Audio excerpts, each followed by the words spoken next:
এদেরকে শিকল দিয়া বাঁধো, এরা জাহান্নামের আসামি পাপিষ্ঠ। আমি আল্লাহর দেওয়া নিয়ামত, আমার দেওয়া পানি, আমার দেওয়া বাতাস, আমার দেওয়া সূর্যের আলো, আমার দেওয়া মাছ, আমার দেওয়া সব নিয়ামত ভোগ করার পর এই বান্দা আলেমদের কথা শুনে নাই, মসজিদে আজান শুনে নামাজে যায় নাই। এই যুবক, তুই বলতেছ আমি লেখাপড়া করি, আমি ব্যবসা করি, কেমনে নামাজ পড়ি? আল্লাহ তাআলা তোর পাশে ওই দিন দাঁড় করায় দিবে।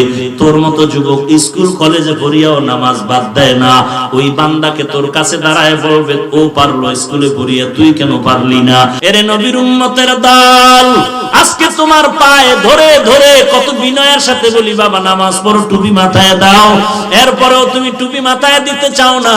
অথচ আমাকে যদি কেউ কোটি কোটি টাকা দিয়ে বলে, হাফিজ ভাই দাড়িটা কেটে ফেলো, আমি বলার আগে তোমার ঈমান কি বলে আমি টাকার লোভে দাড়ি কাটবো না? কি বলো? একটু জবাব দাও রে বাবা। বালিশে মাথাটা লাগাইয়া চিন্তা কর, আজকে তোরে পায়ে ধইরা বুঝানোর পরেও কেন তুই টুপি পড়তে চাও না? আর আমাকে কোটি কোটি টাকার লোভ দেখাইলো, আমি কেন দাড়ি ফেলবো না, টুপি ফেলবো না, জামা ফেলবো না? দুনিয়ার কোন লোভ কান কিছুই না।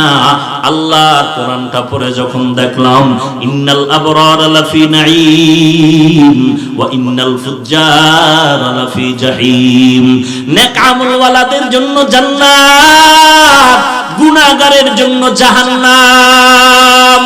জান্নাতটা কেমন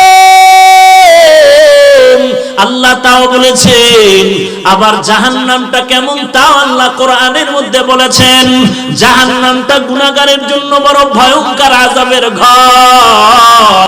আল্লাহ তাআলা বলেন, জাহান্নাম বড় ভয়ঙ্কর জাহান্নাম, ওই জাহান্নামের আযাব সহ্য করা যাবে না রে ভাই।